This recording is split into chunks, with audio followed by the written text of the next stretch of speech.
నమః. ఈ కాశీ పట్టణంలో అనేకమైనటువంటి విశిష్టమైన దేవాలయాలు ఉన్నాయి. అలాంటి విశిష్టమైనటువంటి దేవాలయాల్లో ఈ తిలభాండేశ్వర దేవాలయం ఒక విశిష్టమైన దేవాలయం. ఒకనొకప్పుడు ఇక్కడ శివలింగం రోజుకి నువ్వు గింజ, తిల అంటే నువ్వు గింజ, తిల అంత ప్రమాణంలో పెరుగుతూ అది సుమారుగా కొన్ని యుగాల నుంచి పెరుగుతూ వచ్చినందువలన కలియుగంలో మానవులకి ఈ తిలభాండేశ్వరుని యొక్క స్పర్శ జరిగే అవకాశం ఉండదేమో అనేటువంటి దాంతో అందరూ కూడా నిగమ శాస్త్రం చేసిన వాళ్ళందరూ కూడా ఈ తిలభాండేశ్వరుని యొక్క పెరుగుదలని అరికట్టాలి. శక్తి ఉండాలి, శక్తి ఉండాలి, పెరగకూడదు. అందుకని ఆయనకి సూర్యచంద్రుడు నేత్రం కనుక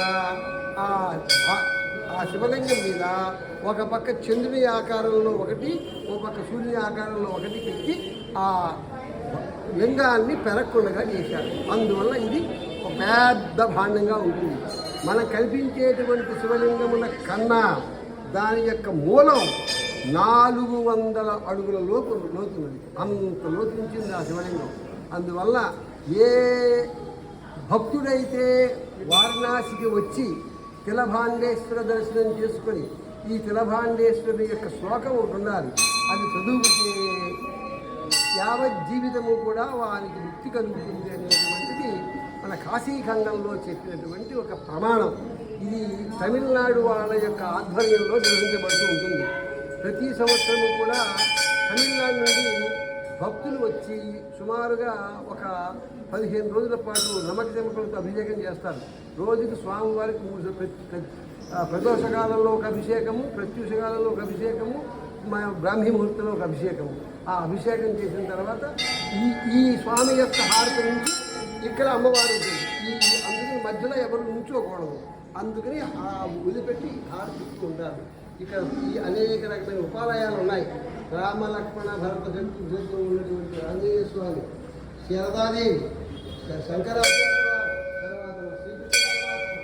ఇక్కడ వేరొకటి విభాండేశ్వరుడు అని ఈయనున్నాడు. ఆయన తిలభాండేశ్వరుడు, ఈయన విభాండేశ్వరుడు. ఇది కాకుండా ఉపాలయంలో మనకి అయ్యప్ప స్వామి ఉంది. కింద శనేశ్వరుని యొక్క దేవాలయం కూడా ఉంటుంది. కింద ఉంది శనేశ్వరుని యొక్క దేవాలయం. ఈ ఆలయం యొక్క విశిష్టత. ఇక్కడికి వచ్చిన భక్తులు ఇక్కడ ఒక ఆంధ్రుల చేత శివకోటి స్తూపం అని కట్టారు. అంటే భక్తులు ఓం నమ శివాయ, ఓం నమ శివాయ అన్న పుస్తకాలని కోటి నామాలు చేసి ఆ కోటి నామాలని కూడా స్తూపంలో పెట్టి తెలుసు మానవుడు రాను రాను అలసత్వమును పొందుతాడు, వాడు నమశివాయ అని కూడా అనలేడు.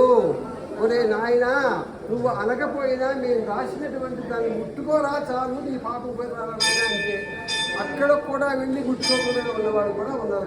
కలియుగంలో అలసత్వం ఉంది. అలాంటి గొప్ప స్తూపం అది. ఇది చాలా పవిత్ర ప్రాంగణం. ఇలాంటి పవిత్ర ప్రాంగణంలో ఈ రోజున వచ్చి స్వామివారి దర్శనం చేస్తున్నామంటే నిజంగా దృష్టి. ఏకాదశి జ్యేష్ఠ మాసం, ఇక్కడ ఆషాఢ మాసం. అది అమ్మ సంక్షిప్త చేసి